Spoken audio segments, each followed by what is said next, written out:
You don't forget a moment like that. Not when it cuts through you the way a scalpel slices flesh, silent, clean, but deep. You carry it, like a shard in the chest that never quite stops moving. I had just come back from Kroger.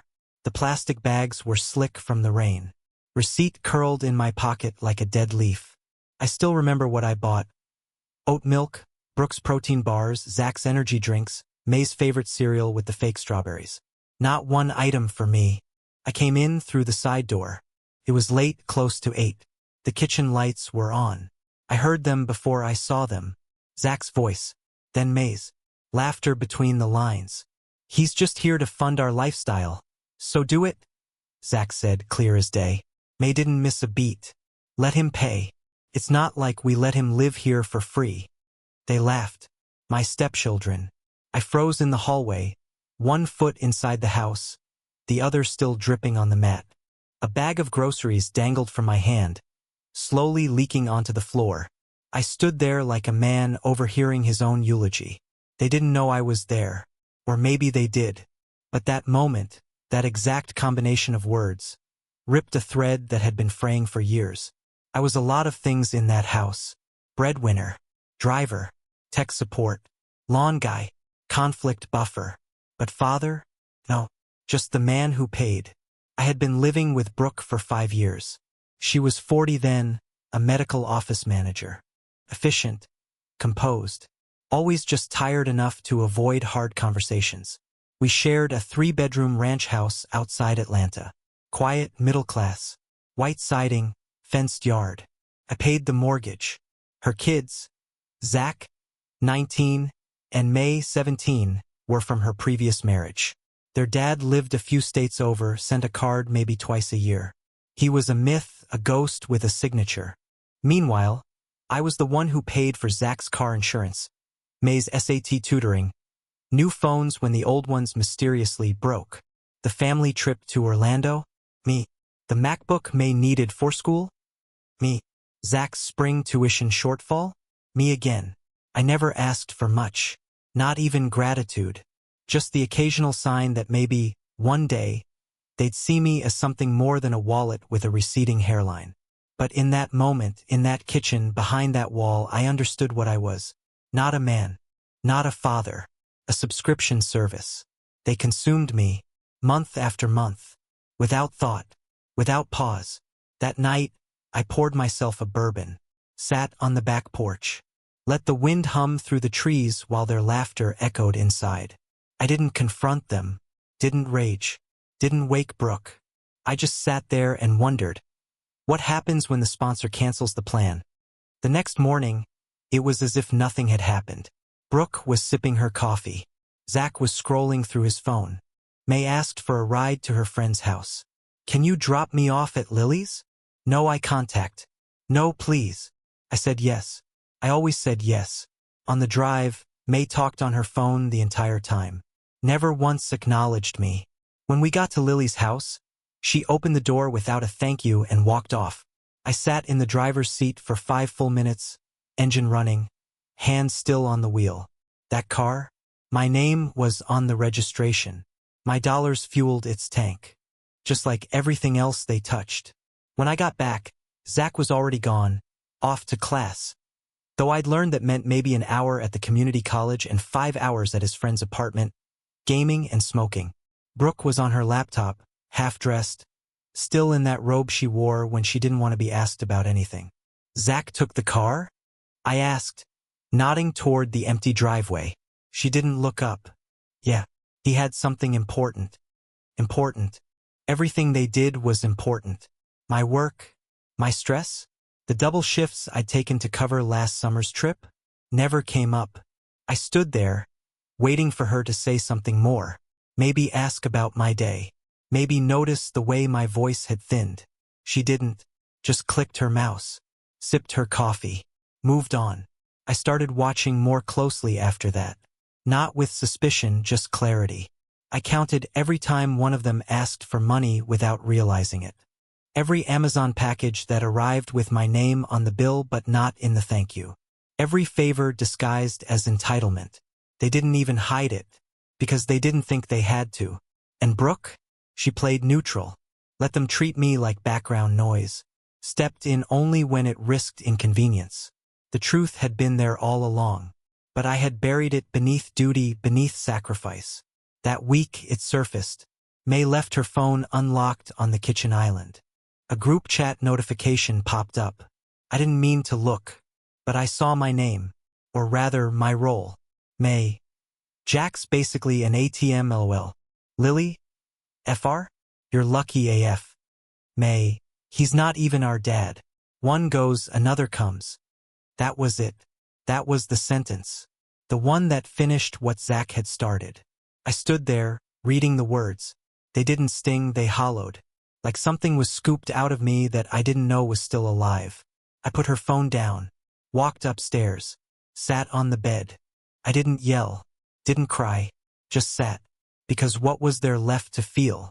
Later that night, Brooke asked what was wrong. I said nothing. She didn't press. She never pressed. That was part of it. She didn't want to know. Didn't want the weight of choosing sides. So she let me carry it all alone. I thought about everything I'd done for that house. How I took overtime to pay off Brooke's credit card debt when we first moved in. How I stayed quiet when Zach cursed under his breath at dinner. How I let May break curfew, again and again, just to keep the peace. And for what? A family that laughed behind doors. A woman who saw my labor, but not my loneliness. I had given them structure, security, a future, but they had given me a role. Not a relationship, just a role. And that night, I finally asked myself the question I'd been avoiding. If I stopped paying, would I still matter to them at all? The answer came quickly. No. And when a man knows he's only worth what he spends, he stops spending. Would you have stayed? Would you have kept smiling while they drained you? Or would you, like me, start thinking about what it might look like to simply vanish? I didn't blow up. No confrontation. No final speech at dinner. No slammed doors or shattered plates. That's not how men like me end things. We withdraw. Slowly. Quietly. Like a tide that doesn't return. After May's message, I waited 2 more days. Just to be sure. Just to see if maybe somehow they'd sense the shift. Feel the air change. They didn't. Of course not. So I started moving. I began with the bank accounts. Our joint checking had 2 subcards. One for Zach. One for May. I logged in, revoked both. Canceled the recurring Venmo transfers. No more emergency gas money for Zach. No more monthly makeup allowance for May. Next, I froze the credit card Brooke used for household expenses. She'd never noticed it was in my name. Just assumed it paid itself. I didn't shut them off all at once. That would have been merciful. Instead, I dismantled the machine slowly, gear by gear, like watching a house settle into rot. I wanted them to feel it as it happened. Not through me, but through the silence that followed their entitlement. I transferred the vacation fund, $7, $300 from a savings account, we kept 4 family trips, into my private account, the one she didn't know about. I had opened it 3 years ago after Brooke maxed out a card on spa packages and told me, smiling, "We'll figure it out." I figured it out. Quietly. The fund was originally meant for Savannah. Beachfront condo. Seafood dinners. Matching t-shirts Brooke thought were cute. We'd planned it for mid-April, right after Zach's finals. I canceled the Airbnb reservation, ate the $150 fee, and booked a solo villa in the Caribbean instead. 2 weeks. Adults only. Private pool. Next, I began to untangle myself from the infrastructure. The utilities were in my name.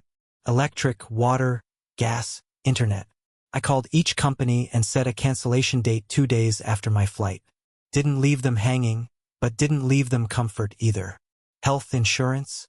Canceled their add-ons. Brooke would find out when she tried to refill her prescription. The kids would notice when their dental appointments got denied. Netflix? Gone. Spotify? Logged out. The PlayStation subscription Zach used under my email? Canceled. They wouldn't know it was me, not at first. They'd think it was a glitch, payment error, something for Dad to fix. But this time, Dad wasn't available. I packed a suitcase. Nothing dramatic. Just enough for 2 weeks and a possible extension. I left the passport in the drawer until the last night. Didn't want to spook myself. The house felt heavier with each passing day. Brooke didn't notice. She was tired. Always tired. Worked long hours. She thought my silence was just another quiet spell. She used to ask if I was okay. She didn't anymore. The night before I left, I wrote a note and taped it to the fridge. Just 12 words. Funding has been suspended. Enjoy your independent lifestyle. Love, Jack. I left early the next morning. Before dawn. The house was silent. The sky barely pink. Zach's car was in the driveway.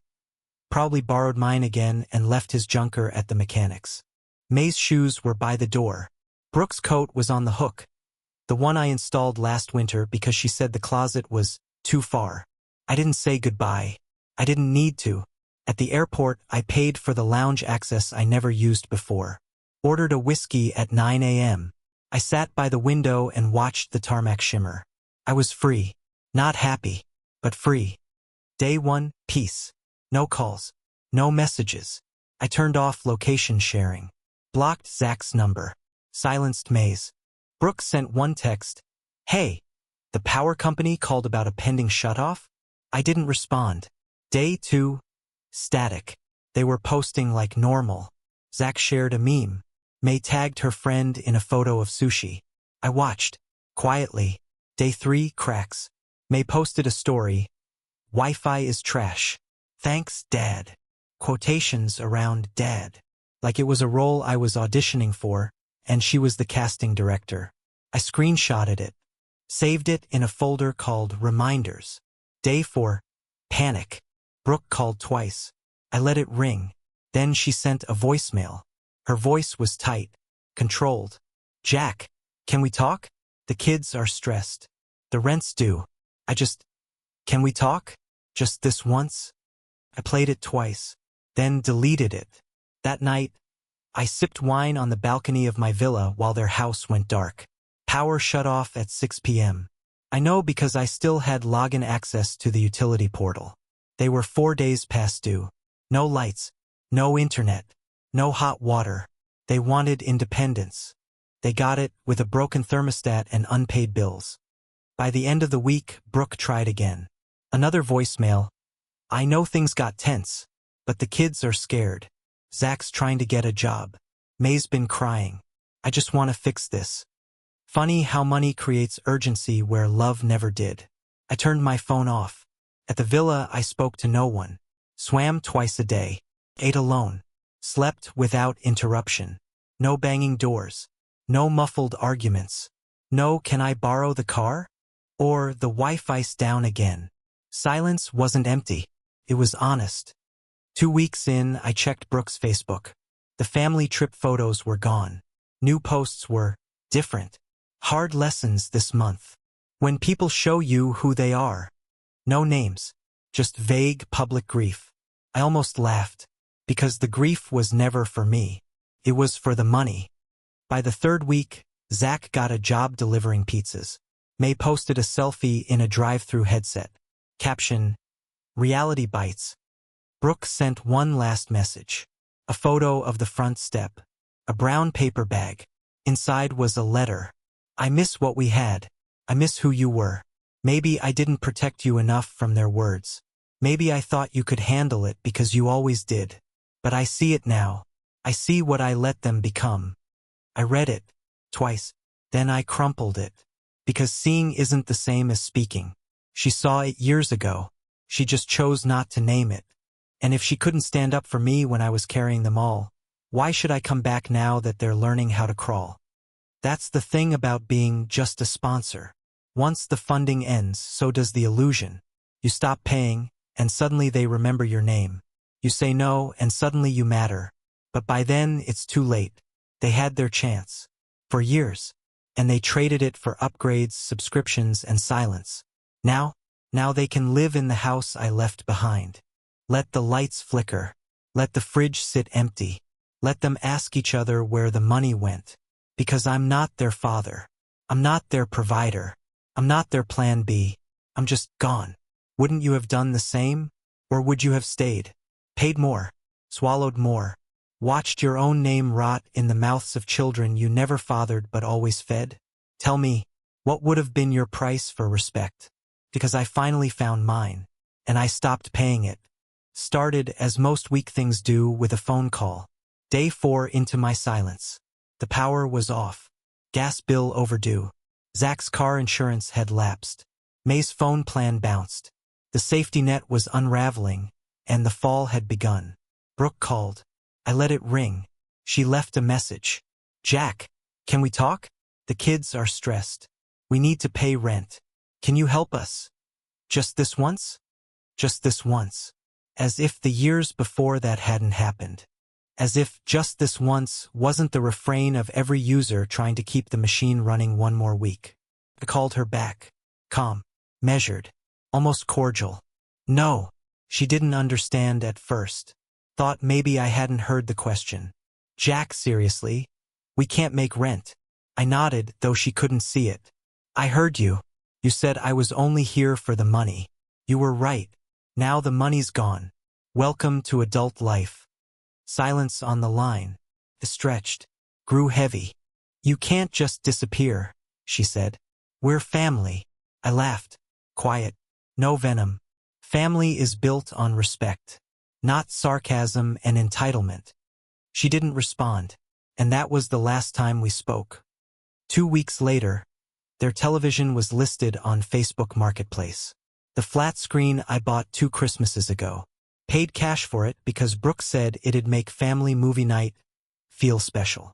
They listed it for $300. I watched as the ad sat untouched. No likes, no buyers. Then came the real fallout. Zach got a job delivering pizzas, nights and weekends. Posted about it on Instagram. The grind begins.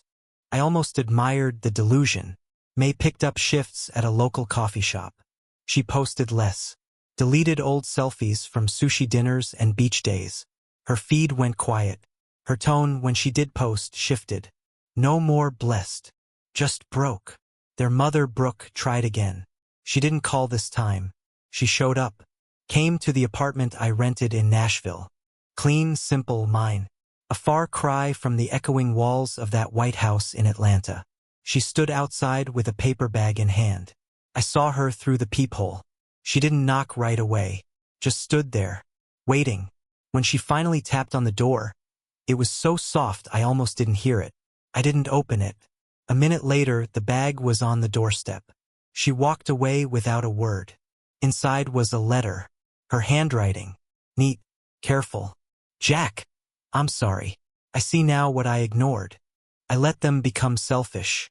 I let them turn you into something transactional. I just thought, if I kept things calm, maybe it would work. Maybe it would balance out. But I was wrong. You gave everything, and I let them laugh at you for it. I understand if you never want to come back. But I hope someday you can remember the version of us that worked. There was no version that worked. Just moments that didn't hurt as much.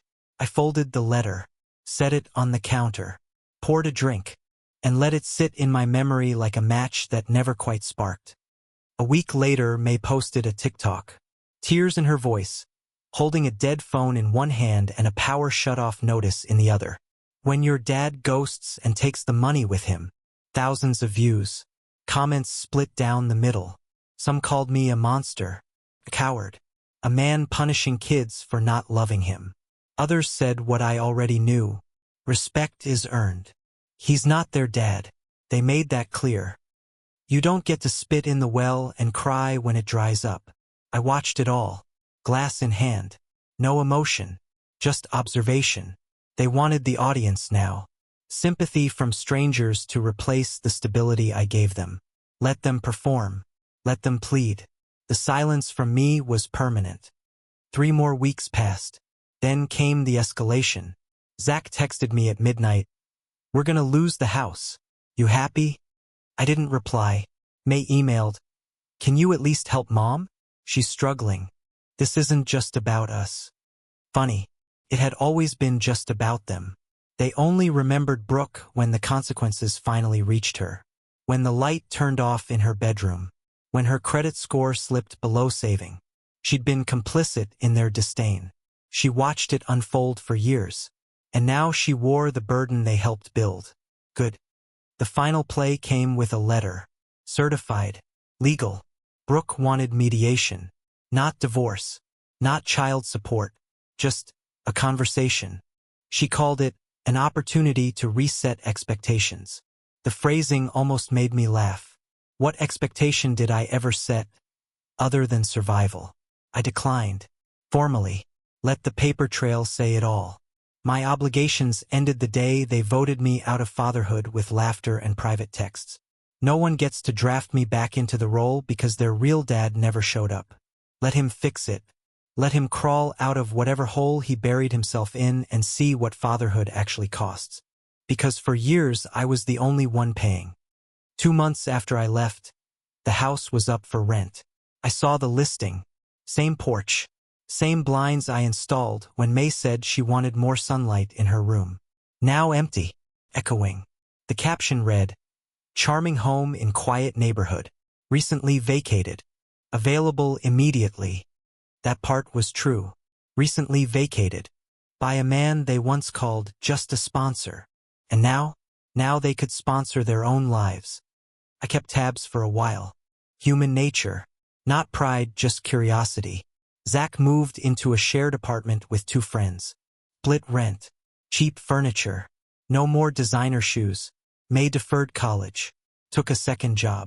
Posted about burnout and insomnia like it was a badge of honor. Brooke moved in with her sister. No more house. No more cushion. No more man in the background making life seamless. They survived. But they had to work for it. And that was the point. The last time I saw Brooke, she was standing outside a coffee shop in downtown Nashville. We locked eyes. Briefly. She didn't wave. I didn't nod. Just 2 people who used to build something, now strangers walking in opposite directions. She looked tired. Not angry. Not bitter. Just aware. And that was enough. You ask me if I feel guilt. If I regret the silence. The distance. The clean, cold way I vanished. No. Because guilt is what you feel when you've done wrong. But I didn't do wrong. I stopped funding disrespect. I stopped being the quiet mule carrying everyone's comfort while being told I wasn't part of the family. I did what men are trained not to do. I walked away. I let the fire burn. And when the smoke cleared, they learned what I always knew. Money is easy. Respect is expensive. And love without it is counterfeit. So now I ask you, if you had been told you were just a sponsor, would you have stayed? If your worth was measured in deposits, would you have kept making them? Or would you have, like me, finally stopped asking for gratitude and started demanding consequence? Because some houses deserve to go dark. And some men, they finally learned to stop paying the bill. Nashville wasn't supposed to be permanent. When I first arrived, suitcase in one hand, a key to a furnished rental in the other, I told myself it was temporary, just a hiding place, a quiet corner of the country where the noise of my old life couldn't reach. But sometimes a man stumbles into the life he should have been living all along. The apartment was nothing grand. 1 bedroom, concrete floors, exposed brick, windows stretching from ceiling to floor. It smelled faintly of dust and lavender from the staged diffuser the landlord had left behind. But it was mine. Every square inch. Mine in a way nothing back in Brooke's house had ever been. I dropped the suitcase on the floor and listened. Silence. Not the cold, brittle silence of a family split into camps and tensions. Not the forced silence of teenagers pretending they couldn't hear me when I asked for help with the groceries. This was a different kind of silence. One that didn't judge, didn't demand, didn't resent. It was a silence with its hands open. I walked through the apartment, touching surfaces, testing light switches, running my palm along the countertop. I breathed in the emptiness like oxygen. Nobody needed me. Nobody expected anything. Nobody looked at me with contempt masked as indifference. It was the safest I had felt in years. The first night I didn't sleep much. Not because of dread, there was none, but because my mind kept replaying the hollow spaces in the house I left behind. The unmade beds, the half-empty fridge, The shoes by the door that never belonged to me. The echoes of my name spoken only when money was involved. But every time the memory pushed, it met a wall. A simple truth. I chose myself. For once. And the weight that lifted off me was almost frightening. 3 days in, I got a dog. Not a big one. Not the kind people write inspirational stories about. Just a mutt from a local shelter. Brown, scruffy, with eyes too soft for the world. The volunteer told me he'd been returned twice. Once for chewing furniture. Once for excessive anxiety. I understood him instantly. We left together. He stayed close that first week. Like he wasn't convinced I'd keep him. I didn't push. We existed side by side. Quiet. Careful. Healing in our own slow ways. I named him Nash. Not original, but fitting. Every morning at 6, we walked around the block. Cool air. No teenagers yelling at each other. No Brooke shouting from upstairs for help finding her keys. No noise. Just the sound of my footsteps and his paws. I didn't know how badly I needed those mornings. I built routines. I cooked breakfast for one. Bacon, eggs, coffee. No one complaining about the smell. No one making faces at greasy food. In the evenings I baked. Bread, biscuits, cookies. Real things. Warm things. Not the microwave dinners thrown together in the chaos of a household that never wanted to sit long enough to share anything. I started lifting again. Not out of anger. Not to escape. Just because it felt good to feel my body waking up after years of carrying weight that wasn't physical. On Sundays I drove out to the lake. Sat on the hood of my car. Watched the water move. Nash slept beside me. His head on my leg. Snoring like he believed he was finally safe. Maybe he was. Maybe I was too. Brooke texted once every few weeks. Nothing hostile. Nothing dramatic. Just a sentence or two. Zach started another job. May is thinking about moving out. We're managing. Managing. It was the closest she ever came to admitting I had carried everything on my back while they laughed behind closed doors. I never responded. Some messages don't require replies. Some truths only grow clearer with silence. But the real shift didn't come from them. Came from me. One afternoon, while walking through downtown, I passed a family of 4. Father, mother, 2 kids. The boy was around May's age. The girl a little younger. They were arguing about where to eat. Nothing serious. Harmless noise. But the father, the way he spoke to them. Calm. Steady. Not desperate. Not pleading to be included. Not begging for basic respect. He was a father. A real one. Not a stand-in. Not a wallet. And watching him, something in me twisted. Not with envy, but with clarity. I had spent years trying to earn a role that was never mine to claim. A role they never wanted me to have. A role Brooke never protected. All those nights I'd sat on the porch wondering what was wrong with me. Wondering why they didn't see my sacrifices. Why Brooke didn't step in. Why I couldn't find a place in a house I paid for.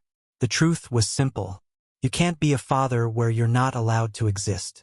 And I spent too long trying to fill a void they guarded like territory. That realization didn't crush me. Freed me. A few months later, I got an envelope forwarded from my old address. A handwritten letter. From May. The handwriting was shaky. A few blots where tears had hit the paper. Jack, I don't know what to say. I was awful. We were awful. I didn't understand what you did for us. I think I didn't want to understand. I'm sorry. I know it's too late, but I am sorry. I read it once, then again, then folded it, placed it gently in a drawer and closed it. Not out of cruelty, but because some wounds heal only when you stop touching them. Her apology was real. I could feel it between the lines. But regret isn't the same as change. And I wasn't going back to a life built on the hope that someone might treat me better if I just endured long enough. Now my life is small, but it's mine. No one rolls their eyes at me. No one throws a tantrum when the Wi-Fi drops. No one lectures me about being too sensitive when I ask for basic respect. No one treats me like a placeholder for the father they wished they had but never did. I pay my own bills, eat my own meals, Walk my dog at sunrise. And the silence in this apartment, it's still there. But it no longer feels like the silence of a man excluded from his own home. It feels like the silence of a man who chose peace. A man who survived being taken for granted. A man who finally took his life back. Sometimes people say that time heals everything. They're wrong. Time doesn't heal. Time reveals. It shows you who loved you, who used you, who saw you, who ignored you. It shows you the weight you carried without help, and how light your life becomes when you finally set it down. It shows you the truth behind the words that broke you. You're just here to fund our lifestyle. And it shows you the power in your reply. I'm not here anymore. So I ask you, was I wrong to leave? Was I cruel to withdraw? Was I selfish to choose my own sanity over their comfort? Or would you have done the same? Would you have stayed in a house where your presence meant nothing, but your money meant everything? Tell me, what would you have endured? And where would you have finally drawn the line?